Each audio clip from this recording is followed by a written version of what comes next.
Good evening, and welcome to another Chicago Coaches Corner podcast, Zoom podcast. And today we have an outstanding group of guests, two legendary coaches in their own right. These men have been trailblazers. But as usual, before we start the show, I'd like to introduce the Chicago Coaches Corner Zoom podcast team. Starting with myself, my name is Dr. Thomas E. Reed. And also I would like to now introduce Kenneth Jennings.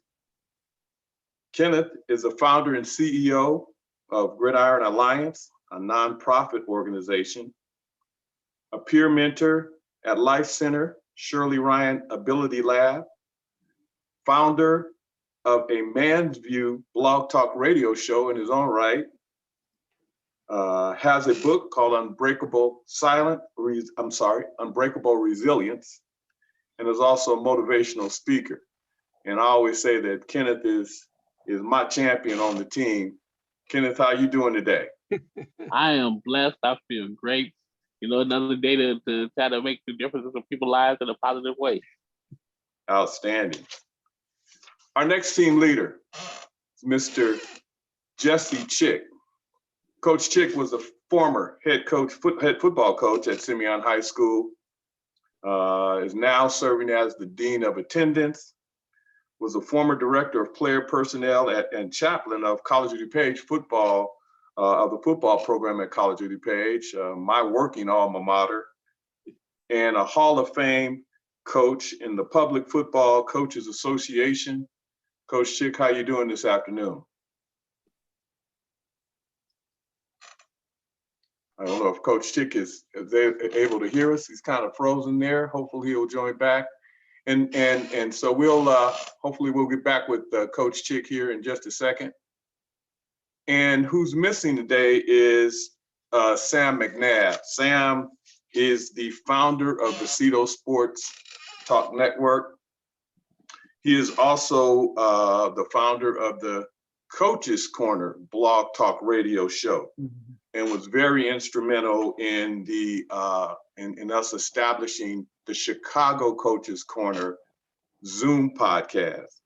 He was also the founder of the National Fathers Football Coaches Association, and has two outstanding sons, and we're probably all familiar with one of his sons, hopefully to be Hall of Famer, Donovan McNabb. Oh boy. And with no further ado, I'd like to introduce our two guests, starting with Mr. Jimmy Lewis. Jimmy was a native of Alexandria, Virginia, has accumulated an impressive list of being the first African-American basketball player at West Virginia, first African-American coach of any sport at Duke University in 1971, and the first African-American coach in the WNBA. Has a very impressive coaching legacy. Was a head coach of South Lakes boys basketball, the head women coach at George Mason, where he accumulated a 210 to 107 win-loss record from 1984 to 1997. The first head coach of the Washington Mystics, and then had coaching stints with the Minnesota Lynx, Indiana Fever, Los Angeles Sparks, the Fordham Rams, and also the Georgetown Hoyas. How you doing, Jimmy? And so glad that you can be a part of the show. Doing great, Jim. Earl, thank you so much for having me on this evening. And last but not least, I'm sure everybody in Long Beach, California is going to be excited about this podcast when we put it up, is the legendary coach, the GOAT of, I say, the Los Angeles coaching district, Mr. Ron Palmer. Ron grew up in Monterey, California, attended and graduated from Oregon State, where he was a track star. He was a track star in high school. Became the head basketball coach at Long Beach Poly H.S.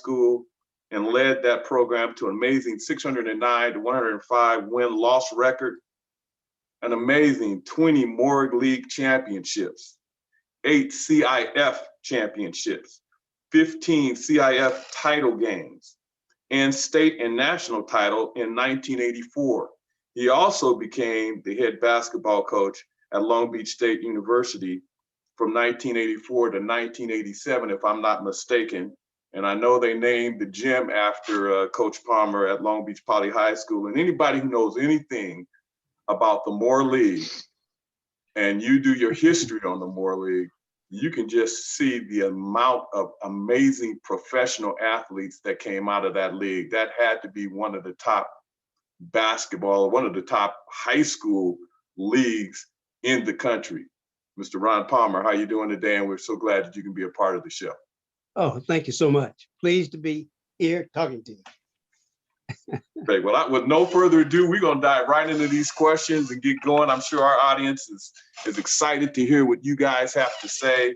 Our whole motto here at the Chicago Coaches Corner Zoom podcast is we're not about box scores, but we're about life scores. And our guests have been very instrumental in laying a foundation for student athletes, parents, and other stakeholders who listen to our program, and to give them just information about sports in general. We've had topics from A to Z. And so that's really what the Chicago Coaches Corner podcast is all about. So Jimmy, I'll start with you. And I know we talked about this question. I know this is dear to your heart. And so how has race in basketball evolved, and from a segregation standpoint, from the 50s to the 60s, and through this integration in college and coaches as players, what have you seen the paradigm? How has that paradigm shift happened? You can maybe elaborate a little bit on that from your perspective. Absolutely. And obviously that's a very broad brush of American history, sports history.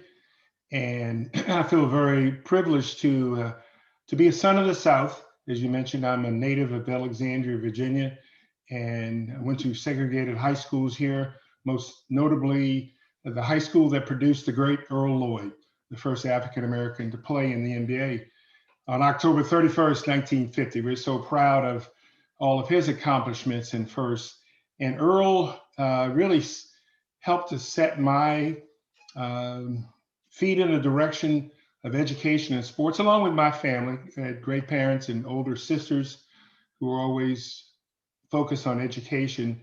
But I met him at an early age when he would come back from playing in the NBA and work the playgrounds, if you will. Can you imagine that, an NBA player running the summer playgrounds? And he did that obviously because of economics of a time when the league didn't afford the multi-million-dollar scholarships, salaries that we see now. And so, so my study of individuals, teams, and decades based on primarily basketball and race, and also gender. I coached women for 35 years. Really starts with Earl Lloyd and starts with Alexandria. And you know, we had separate but totally unequal situations here. But we had great administrators, great teachers, great coaches who expected nothing but the best from us and for us. And so we saw examples of others. I finished high school in 1964. So we saw examples of others besides Earl, who graduated high school in 1946, 74 years ago. I do that math pretty easy because that's the date of my birth. And it was easy to see how we were able to take advantage of opportunities.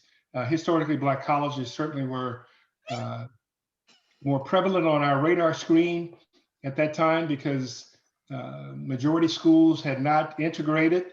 Certainly where Ron is from on the West Coast with UCLA and Jackie Robinson and some other great athletes over the years had a different landscape. But we saw change, and I experienced it firsthand, as you referenced, being the first African-American to sign a basketball scholarship at West Virginia University. And let me say right now, you know, I'm not the Jackie Robinson of West Virginia University men's basketball. And Earl Lloyd, God rest his soul, is not the first. He's not the Jackie Robinson of professional basketball, but I Right. played with one, and I want to put that on the record that there were more than 3 great players at my alma mater, West Virginia University. You know, a lot of people will go there and see the games, and they look up, and there are 3 jerseys that are retired: Howard Hundley, Rod Thorne, and Jerry West.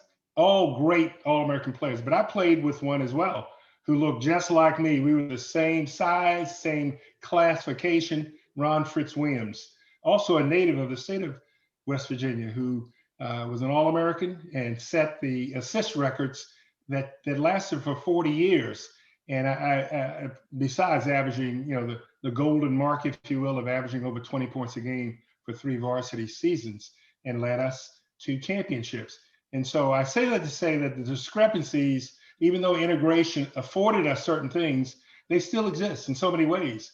And we are fighting that fight with my beloved alma mater. I don't hold any grudges, but people need to be held accountable, and the record needs to be set straight as to, yes, there were other great players who played in that same lineage of the late 50s and early 60s at a school that was at one point the winningest school in collegiate basketball before John Wooden came along and did his thing. And so I say that to give continuity to segregation, integration, and obviously the subsequent opportunities that presented themselves in different professions. But again, in my profession and Ron's profession of coaching, you know, we saw some narrow breakthroughs. You know, at one point when John Thompson took the job at Georgetown, there were only 3 head coaches at majority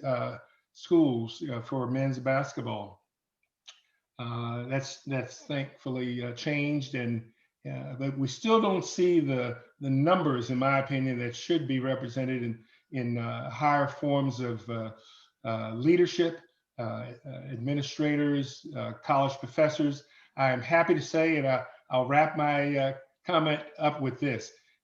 We now have 3 Black females heads of Power 5 schools: the University of Virginia, Vanderbilt University, and then most recently, 2 or 3 weeks ago, Duke University. And trust me, that's a long way to go from when I was there in 1971.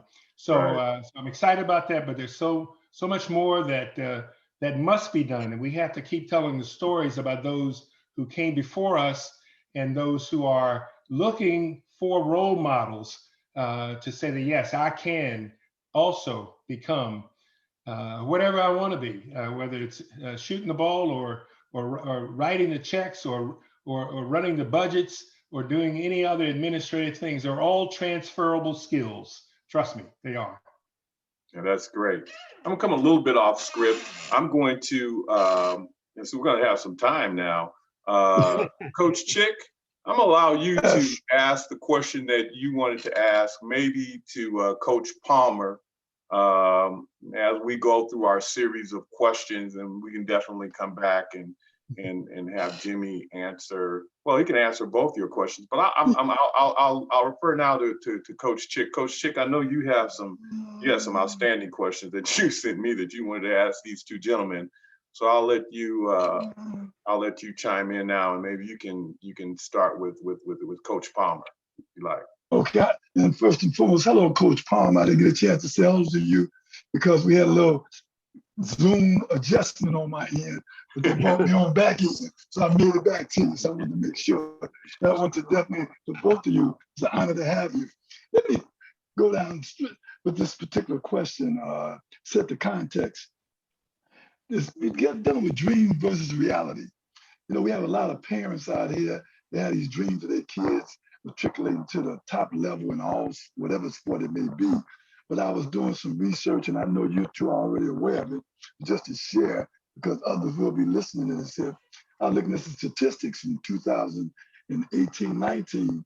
It said 540,769 men played high school basketball. That number went down to 18,000 866 that played NCAA participation. Then that number went down to 4,181 that was approximately draft eligible. And out of that, there's only 60 draft spots. I'm gonna get to that dream. Then I went on the women's side. I said, wow, 399,067 high school participants in basketball, 16,409 at the NCAA level. And then that went down to 669 that were approximately draft eligible, and only 36 slots. My thing is that I want to ask both of you, given those statistics in your programs as you went through your journey, how did you lay out the premise to let them understand that it's dreams versus reality? Everybody's not going to make it to that big dance. To your student athlete, to your parents, even in the mentoring of your coaches, what kind of policies or procedures or approach that you take to set the table, let them understand that you can't put all your eggs in one basket? Whoever would like to answer that, feel free to go forth. Well, I'll give it a shot. You know, the idea that you're going to play pro ball is one that I think we see through the course of the players watching professional basketball. The one thing that I had in my mind was that I was going to teach skills that would allow the kids to have an opportunity just to play at the next level. And I had no idea or no concept of teaching kids how to play professional basketball. And my feeling is that we need to be realistic about the fact that not all of these kids are going to make it. It's a big pyramid. It's wide at the base, but as it gets to the top, there are very few slots, very few teams, and very few players that can get to the point where they can play professional basketball. Now, I'm going to tell you a story. I went to Oregon State. I went on a track scholarship. And let's see, there were 2 or 3 football players, 4 or 5 track men, no basketball players. And I think at that point they were thinking they wanted a Black basketball player. So they approached me because I had a little background in basketball. And it brings the point to me that even during the time that I was coming along, that there were very few Black basketball players that were playing, in this country. So I always go back to the point where I'm looking at Bear Bryant. I mean, he opened the door. The politics were such that you didn't have Black players playing on college basketball teams. And then there's Don Haskins, who started 5 Black ball players in an NCAA championship game. And these are the people that kind of opened the door to allow our players, our guys, to have an opportunity to even play at the college level. Before these things happened, I didn't actually feel like I was going to have the opportunity to play or run track at the college level. Wow. And I'll just add real quick to that, and I know you had, and Jimmy, I'll let you chime in on that just real quick. I know you had a plethora of amazing, athletes and basketball players that came through Long Beach Poly High School. How many of those guys, Ron, actually ended up playing professionally? I don't know. I know there was a couple of them, but I know with all of those championships, and how many of those guys, just to kind of reiterate what Coach Chick was stating with those statistics, how many of those guys end up being professional athletes, either football and or basketball? Okay, all right. I think in the Chicago area, there was Mark Carrier. He played a little basketball. There was a kid by the name of Ozell Jones. There was Mike Wiley, Marlon Wiley, who had the longest tenure at the professional ranks. Tyus Edney played a little guard, and he's remembered from UCLA's 1995 championship. Tony Gwynn, Chris Gwynn, Mercedes Lewis, Winston Justice, James McDonald, Willie McGinnis. I'm going to mention him because you see him on TV, and Ben McDonald. So going through the Poly program, we produced a lot of top-notch athletes, but we produced more that just played college sports. Right. Okay. Mr. Lewis, I guess you can. You want him to address that too, Jesse? Yeah, Mr. Lewis. Yeah. Except Jesse, could you go through all those numbers one more time? That was some impressive research you laid on us, brother. That's right. I'll make 2 quick points. Number one, obviously, I'm so excited to be on with my good friend Ron Palmer. We're members of a golf fellowship at our church, Alfred Street Baptist Church here in Alexandria. But we certainly, along with our 3 hosts, we covered all. We in terms of this country, Ron was on the West Coast, and I primarily was on the East Coast and South. And as it relates to my years coaching high school, which were very few, I coached 3 years at South Lakes High School, and then 1 year at T.C. Williams High School. South Lakes was boys, T.C. Williams was girls. And we had one great player on each of those teams to make it to professional basketball. When Patrick Ewing led Georgetown to his first national championship, the All-American guard on that team, who played in the NBA with several teams, Sacramento and Seattle and the Knicks, was a pretty good guard from South Lakes High School named Michael Jackson. And I inherited him. I didn't develop him, but I didn't hold it back either the 1 year I had him. He was a senior my first year at South Lakes, and then the great Grant Hill came after that. I didn't coach Grant, but it gives you an idea, again, of the quality of players that came out of that one high school. But the point of it, and I don't want to dismiss any comment about the young woman who played for us at T.C. Williams High School, Tiara Ruffin Pratt, who just finished her 9th year, I think, with the WNBA, with the Los Angeles Sparks, played at the University of North Carolina. So my point is, those 2 high-profile athletes who reached the pinnacle of athletic success with their time in the NBA and WNBA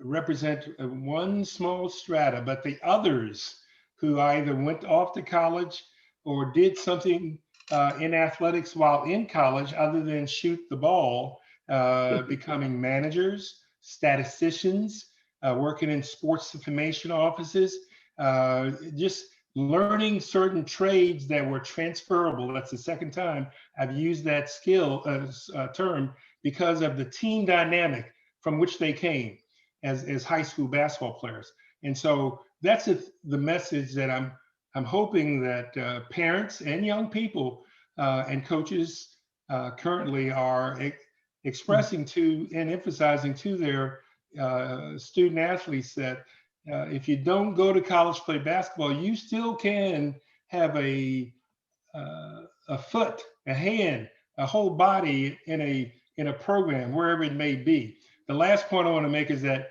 again, I'm a product of HBCUs. I started coaching at Tennessee State University in 1969. And the great John McClendon had won 3 straight national championships, 57, 58, 59. At Tennessee State with the great Dick Barnett. And now we're seeing, I don't know if I'd call it a trend, but Howard University had a player on their team this year who was a 5-star recruit by the name of Maker, 6'11", and more young men and women are looking at HBCUs more so than they have in a long time, for a lot of reasons that I think we all realize. So, the options are there. We just need to present them very practically and realistically to these young people.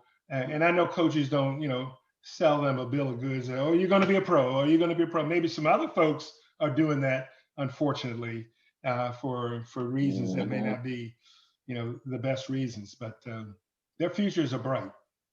Yeah. All right, all right. Okay. Fantastic insight. All right, Mr. Ken, I'm sure Kenneth, I know you have well, you sent me your question. It's an outstanding question that you have for these two coaches. What question do you? Well, you can present that question right now, Kenneth, to these guys. Well, this is for both coaches. Since you both had two long, great, successful careers and touched so many different students, what two players best exemplified your coaching on and off the field? Because we know coaching is not just the X's and O's on the field, it's what you do off the field as well. So what two players best exemplified y'all coaching on and off this field? And why? I'll answer that Okay. reluctantly. Because in the program, there were many, many outstanding participants and kids that were dedicated and set a goal for their lives and strive to achieve those goals.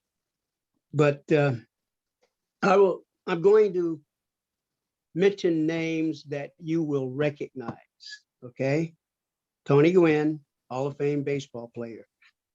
Also, All-State basketball player and recruited by the Clippers and San Diego. His mother had told him, go baseball. And I think that was a good decision. The other is, and you all recall the famous run, 1995 of UCLA, and he made the last second basket. And then the individual that you see on TV from time to time, Willie McGinnis. Okay. And the only reason I will choose those, because I don't want anyone in Long Beach thinking that I'm making a decision about who the best players were, because in their time, in their era, because basketball changed a great deal from the time I first started coaching until I retired. We didn't have a travel team. We got travel teams now. And now we got institutions or academies. And so the complexion of the game has changed. But I think the character of the young men still remain the same. And I do want to mention one other player that I came in contact with when I was at Pasadena High School. And that was Michael Cooper. And you've heard the old story about seeing someone on the playground and thinking that they had some talent. Well, that's his story. He hadn't played basketball until he was a junior in high school. Had 2 years of high school, 2 years of junior college, went to New Mexico, and from that point on, a Laker. Thank you. Mr. Lewis? Ain't that cool when all you have to say is he's a Laker? He's a Laker. Well, again, Ron used the word reluctantly because, it's like, having a family of 9 children and being asked who are your 2 favorites, Yeah. But I remember John Thompson, when he had his radio show in the DC area here for 13 years. And it was must listen to TV for a lot of reasons. But the wisdom that the man brought forth was amazing. But he would say that one of the things he said was that, people say that I don't stay in touch with all of my players. He said, well, they don't stay in touch with me because we probably, equally don't want to see each other anymore. Let's be real about it. But there are the young people that grow on to greater things from when they first arrived. And I'll mention 2 people whose names you probably don't know, but their trajectory is, I think, impressive to the point of the question. Duke University, when I was there from 1971 to 76, recruited his first ever junior college transfer. Now, Bob McAdoo had that distinction at that other school down the road, 9 miles from Durham and Chapel Hill. And this young man came in from Kerrville, Texas, by way of Harlem, and had an okay high school career, and then didn't have basketball scholarship opportunities immediately, and subsequently ended up at a junior college in Kerrville, Texas, where all he did was lead the nation's junior colleges in rebounding at 6'5" tall. Now, Mitch Kupchak at 7 feet, Tree Rollins at 7 feet were the first and second leading rebounders in the ACC during the period, the 2-year period that this young man, I'll tell you his name in a second, played at Duke University. And he was third. He was third in the ACC in rebounding at 6'5". So, you know, we brought him there because he could get on the glass, had great hands and all that. So his name is George Moses. And my point of bringing him into this equation is that at the end of the year banquet of his senior year, my wife and I sat down at a long table, and a guy across with his wife said, "Hello, Coach, how are you? How are you, Mrs. Lewis?" And then the next thing he said was, "Tell me about that Moses guy." And he happened to be an executive, I mean, like an executive VP of a major oil company in New York City, from which George had come, from Harlem. And he said, "You know, there's something about that guy. I've never met him, but I've watched him play for 2 years. And he really shows leadership qualities throughout his play." And George got a job from the qualities that he demonstrated for 2 years on the floor. Not because he could shoot, because he wasn't a good shooter, but he could rebound, as I said, but he did so many other things. So that's one great example of, you know, you never know, Ron and I and other coaches, you never know who's watching you. You never know. And so I love that story. The other story is more local. A young woman went to a high school 5 miles from George Mason University, where I was coaching the women, and her coach wrote us and said, "Look, you know, she's really interested in your school, Coach. You know, take a look at her." You know, we sent the assistant. I wouldn't go out. You know, the head coaches don't go out. The assistants go out, and they came back with the report that, well, you know, she's a little this, she's a little that, she's not that. You know, and so we didn't aggressively go after her until she wrote me a letter at the end of her senior year and said, "Coach, I'm going to be playing in the AAU tournament over at American University. Can you come watch me play?" And I did, and the rest is history. All I needed to watch was really a half. And she ended up being the all-time leading scorer at George Mason University, played professionally in Sweden, Stockholm, Sweden, came back and joined the Mystics when I coached them, and now is an outstanding business woman in the Charlotte, North Carolina area with her husband from Sweden and her 2 boys. So those are the great stories that, you know, we really hold on to dearly, because you know, they came from humble beginnings where, you know, somebody said, "No, you're not good enough," you know, and I think I fired that assistant, by the way, who said so, anyway. What was the, I'm sorry, I may have missed it. Coach. What was the young lady's name? I'm sorry, yeah, I didn't say it. You're that's why you have a PhD, brother. You don't miss too much. Her name is Carrie Chaconis. Carrie with a K, Chaconis. Okay. Hey, check this out, last thing. She had 52 points in a game at George Mason University, had 7 threes, and we were going against our conference rival, East Carolina, coached by the future Olympic coach, Ann Donovan. And I mean, she lit them up, 52. They knew what she was going to do, but they couldn't stop her. Yeah, that's a lot of points. You know, Coach Palmer, you and I had a conversation about, you know, athletes today, and I'd like you both to tackle this next question regarding, you know, commitment and loyalty. You know, we had talked about now these high school academies and these high schools that can offer tuition waiver, and that kids can go from one school to another school. And maybe this is maybe you guys can give a reflection to the parents that are listening. You know, back in your day, in the age when you had that great run at Long Beach Poly High School, and certainly you too, Jimmy, and your coaching, kids were more committed. I mean, you know, the public high schools, they had a plethora of student athletes. Now we have this paradigm shift where, you know, kids can just jump ship.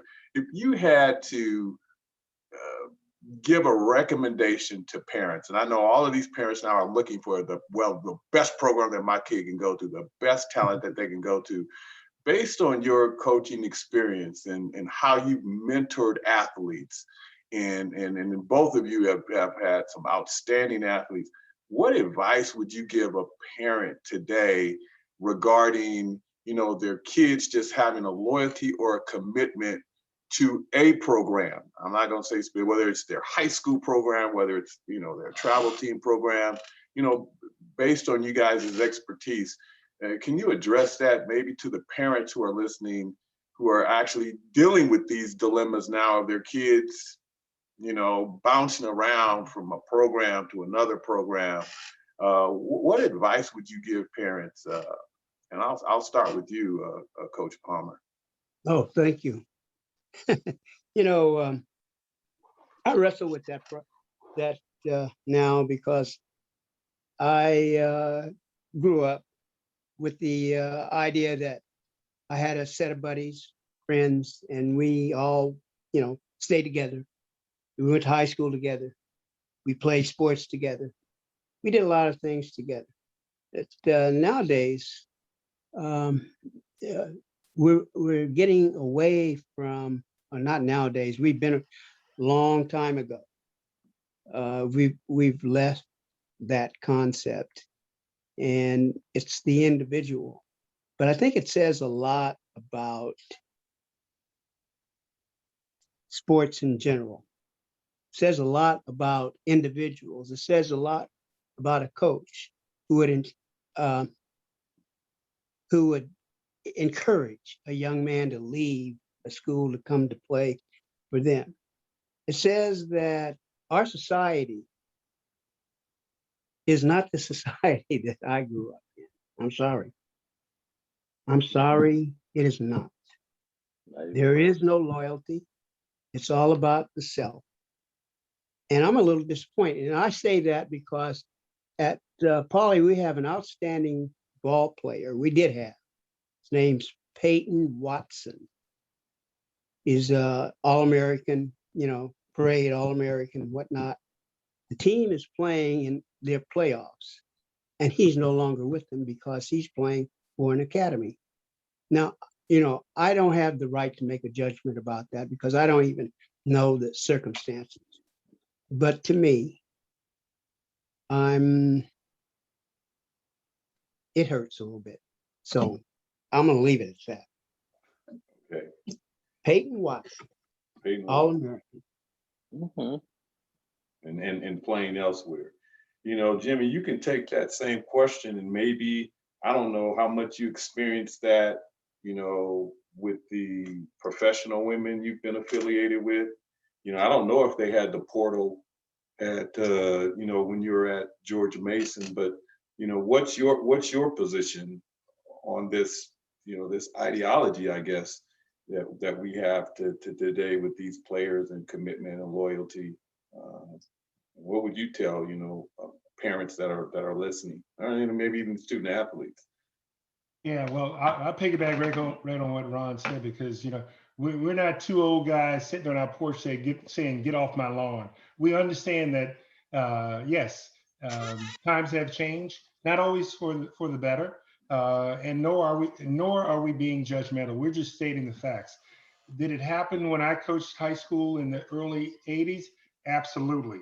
I can tell you, without calling any names, that a local private school, high school, tried to get, you know, some of the players from South Lakes Public High School to go there. In fact, Grant Hill, again, after I left, could have gone and was pursued by so many.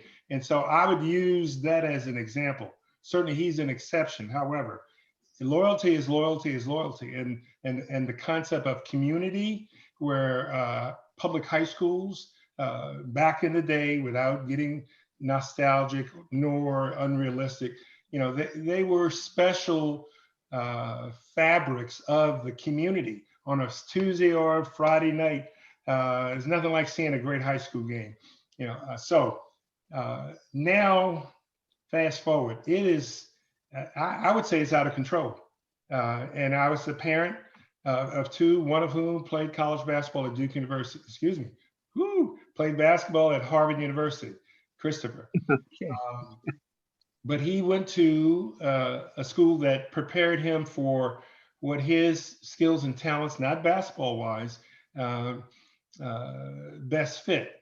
And it was rated one of the top academic schools, high schools in the country. And so, my wife uses an expression, a term that says, bloom, you've all heard it too. So bloom where you plant it, bloom where you plant it. Now, if there are always circumstances under which, it's in your best interest. Your parents know more than you, young man, young woman. So yes, it's probably better for you to make a move if things aren't falling into place. But not after 15 minutes.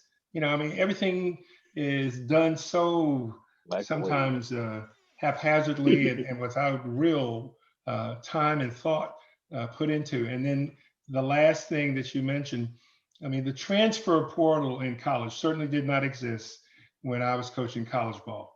But it is a mess. I think our Olympic coach and coach of UConn women's basketball just used that expression recently in the last few weeks, that the transfer portal in college basketball is a mess.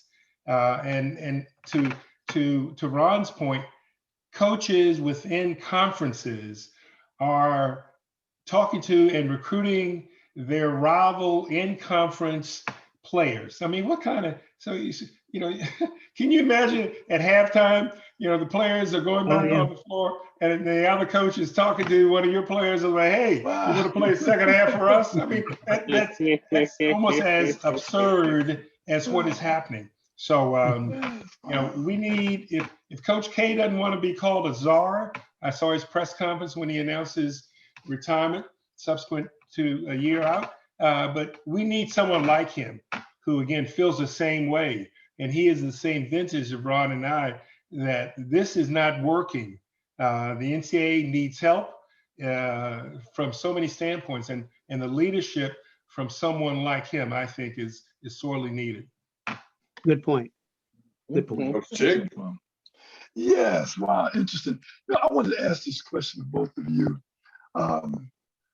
One of the things that really grabbed me all the time in the sport is that being so competitive, I respect that. I would like you to, could you give me your meaning, just the meaning that you would say, what does competitive fellowship mean? Because there's a lot of coaches need to understand that. Competitive fellowship, the meaning, and just talk on that a little bit, because I notice a lot of times the competitiveness is there, but I think people don't realize the long-term word called, and I always put in there, network. Good example to sort of set the premise. I had a player one time, I always told my players, you can tackle a guy and knock him down, but you can also help him up too. But then I had a parent come to me and say, my son better not pick up nobody. If anything, he better knock him down deeper. If he can, knock him in China. So I had to have a little conversation with him. And we got together and I said, I respect you as a parent, I understand your thoughts, but in this program, I believe that there's more than just a game. So maybe your kid needs to go to another program. And this kid turned around and said, I'm not going anywhere. I'm staying here. Competitive fellowship. There's so many coaches out there.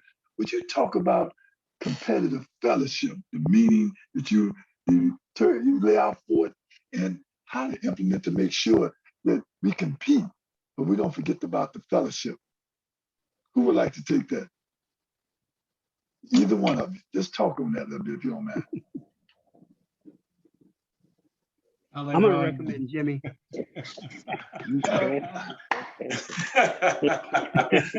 Hey, sounds like both Ron and I want to take a mulligan on that one. Absolutely. All I can say is that, we all learned from those who came before us. And certainly Ron was right there seeing it all on full display with UCLA and John Wooden and his pyramid of success. The top rung of that pyramid, if I'm not wrong, Ron, correct me if I'm wrong, is competitive excellence. I'm pretty sure that's what he has at the very top of the pyramid of success, competitive excellence.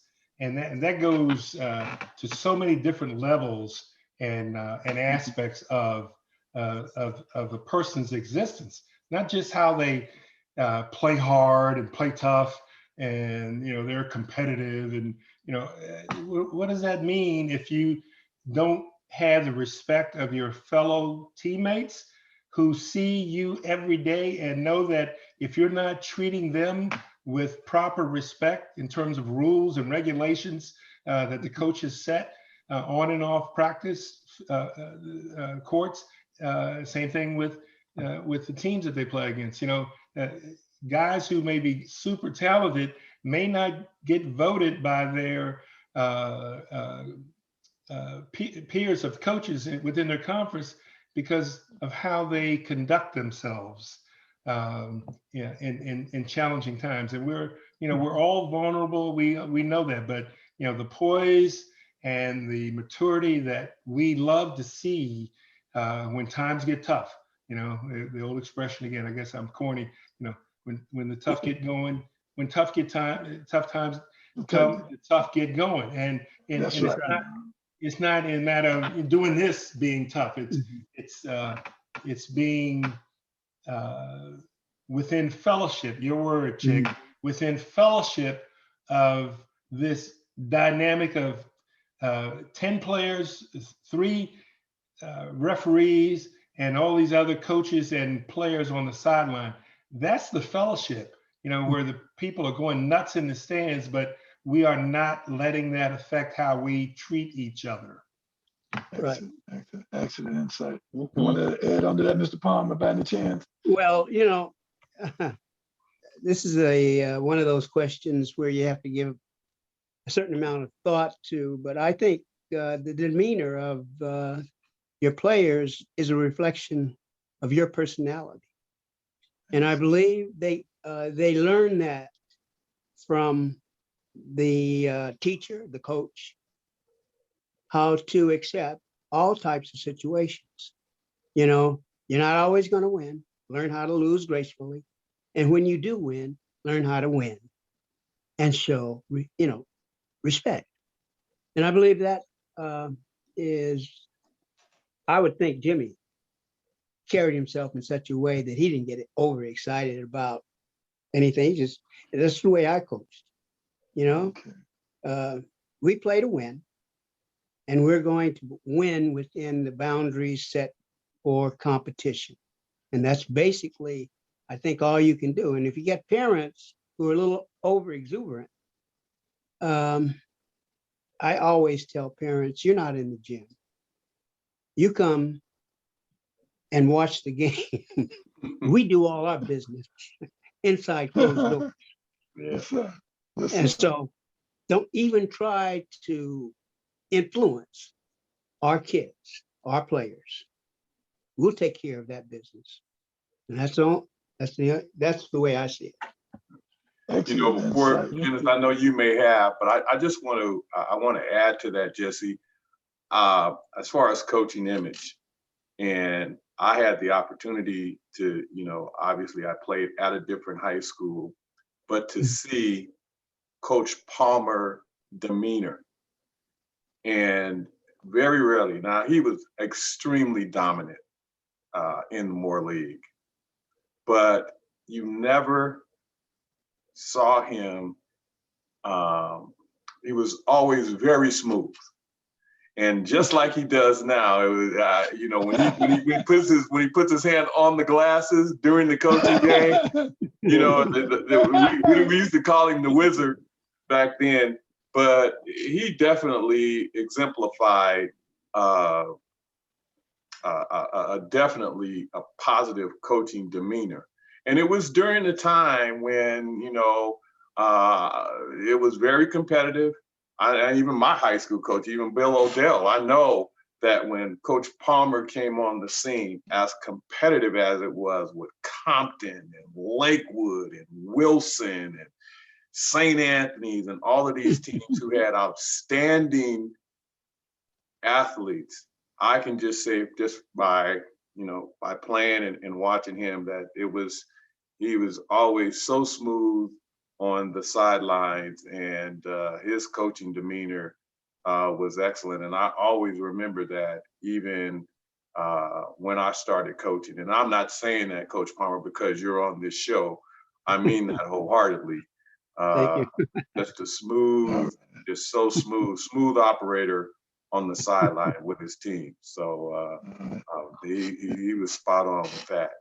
I want to make a quick point here that once our visuals came on the screen, even though Ron and Earl had spoken to each other on the phone, Ron said, "Oh yeah, I recognize you, Earl." So does that mean that Earl was so good that you had to double team him, Ron? Is that why you remember him, or no, definitely not. I wasn't as fortunate enough to be on the floor. I went to a high school where I was the only African American on the team. Ah, there you go. And I think I changed. And talking to Coach O'Dell after my playing and becoming a coach, we had a very, very long conversation, and it really opened him up to having more African Americans in his program after I left that high school. And it was a nice gesture for him. But yeah, deep down inside, I mean, I talked to all my friends and which were Poly High School. Not that this is about me, but since you asked the question, and they all always teased me and said, "Man, you should have came to Poly High School. You knew you should have been on that CIF championship team with us." My brother-in-law and all of those. But then they also come back and say, "Yeah, but you are the only one who has a PhD, so I think there was something that you and Coach, there was something that you got out of that experience going to Milliken High School." So yeah, Kenneth, look here. Yes. My next question I would like to ask, a lot about the state of today's basketball. To me, and I'm not a coach, I never coached basketball before, never played organized basketball, but it seemed like the fundamentals of the game is no longer existent.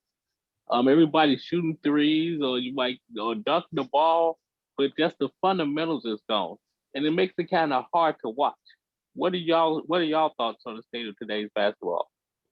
That's interesting. I'll start, Jimmy. I think what's missing is defense. That's the other aspect of basketball. Yes. But it's a different style of basketball. And I was remarking, I have never seen so many guys that are 6'8", 6'9", that can shoot the ball from the perimeter. And, it's penetrate, kick, or behind your back, between your legs, step back, shoot. And it's an exciting brand of basketball. But I believe if there were a little bit of coaching allowed, changing of defenses and all of that, they could slow it down a little bit. And talking about the step back, I was in the service and I played with this player, Frank Burgess. And this was way back in '58. And he was doing the step back then. In fact, I learned the basketball for him. He was the best basketball player I have ever encountered. He went to Gonzaga, and I think he led the nation in scoring. He was so smooth, could shoot the little soft jump shot. There was no three-point line at the time, but that step back I tried to copy. With his step back, you had to dribble back. You didn't just jump back. Okay, anyway. okay. But anyway, I think defense is missing. Okay. And Eurostep is involved in that, and getting away with traveling, which we used to be very strict on telling the players you traveled, you took steps. Anyway, go ahead, Jim. I'm glad you mentioned 1958, and yeah, I've heard that story on the golf course. Coach and I reminisce when we play golf because we've been around. We've seen some stuff.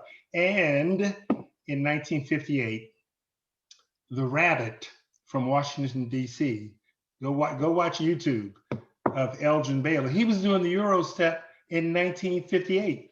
And, yeah. So here's what I will say to you, Kenneth. And I am of the school that just because something is new, now fundamentals are important. Don't get me wrong, okay? Right. And if the officials, didn't call, Earl Monroe for doing that when he dribbled, for palming it, or Allen Iverson for doing that when then they didn't do it, and so the young people saw it, and now it's a plethora of players doing that. And okay, so I don't agree with that. Things have changed and they've evolved. I don't believe that the three-point shot or the game has been ruined by Steph Curry and the three-point shot. To Coach's point, get somebody playing differently. If you think he's that great, he is, but do something defensively to make him do something else. He can do something else. But here's what I would really recommend, Kenneth, not just to you, but to all the listening audience. Perhaps of some guys that may be called dinosaurs. Watch the women's game. Oh, Watch yeah. the women's game, because again, John Wooden said this in the 70s, that the women's game, which certainly hadn't evolved to the point where it is now, but you had the Cheryl Millers in the early 80s and all that could do, fabulous things. And now, Brittany Griner and others, she's got like 4 dunks already. But John Wooden said that the women's game reminds him of how he coached and how his teams at UCLA played when they had that string of 10 straight championships. So, yeah, and I think it, well, I don't know if it made me a better coach, but I thought more about the fundamentals when I coached women after coaching men for 15, 7, whatever amount of years, because they did not have the elite athleticism to, jump higher than a 10-story building or whatever. Okay, I love guys, don't get me wrong, but the women's game is unique unto itself. Yeah, I actually watch more of the women's basketball now as the years go on, because the fundamentals are still there in their game. So I enjoy watching them more than I watch the men. I just watched more men basketball this year than I probably did the last 5 years. I knew you were smart, Kenneth. I knew you were smart. Well, Thank you. we've come to our time. Coach Chick, you have any closing remarks that you'd like to make before we end the show? First and foremost, again, I just want to just thank both of you for being a part of this. Your knowledge, your insight. I know that many are being touched out there, and I'm a firm believer that they say a long time ago, I learned that you learn from your own experience, but how much more you can learn from the experiences of others if you have a heart to receive what they're saying.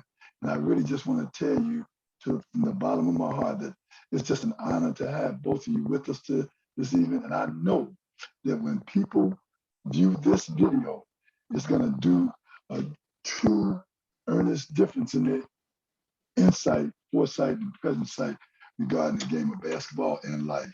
So I just want to thank you, and I tell you, it's just truly been an honor for me to be just amongst this setting tonight. Kenneth? I just wanted to say thank you all. I really enjoyed talking with y'all this evening. It was truly a pleasure, and look forward to maybe at some point in time doing this again.